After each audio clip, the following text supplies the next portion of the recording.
আসসালামু আলাইকুম। গতকাল সন্ধ্যায় হঠাৎ মনে হলো কয়েকজন মিলে আমরা একটা চীনা হাঁস রান্না করব।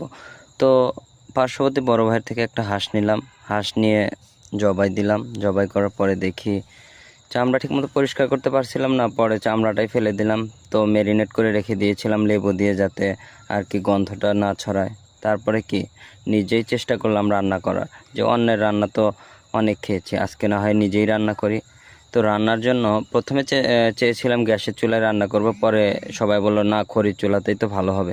সেই জন্য খড়ির চুলাতেই রান্না করলাম। ভাত রান্নার পরে এই যে এইভাবে প্রসেসিং করে সব ইউটিউবে দেখে কিভাবে রান্না করতে হয় শিখলাম।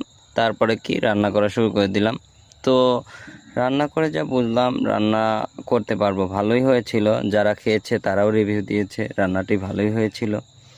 তো কালারও সুন্দর এসেছিল, যেটা আপনারা কিছুক্ষণের মধ্যেই দেখতে পারবেন। এই যে দেখুন রান্না হচ্ছে, আর আমাদের চুলাটাও কিন্তু প্রচণ্ড লেভেলে জ্বলে, অনেক জ্বলে। এই যে মশলাটা তৈরি করেছিলাম, মানে এটা একটু পরে হয়ে গেছে। তারপরে কি মাংসটা মশলার ভিতর দিয়েছিলাম, মাংসটা একটু ভেজেও নিয়েছিলাম। দেখুন অনেক সিদ্ধ হয়ে গেছে।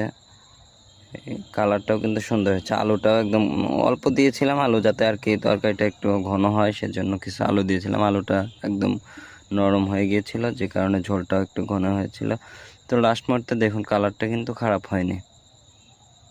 আর এই যে শেষে খাওয়া দাওয়া করলাম সবাই মিলে, 5-6 জন মিলে। সবাইকে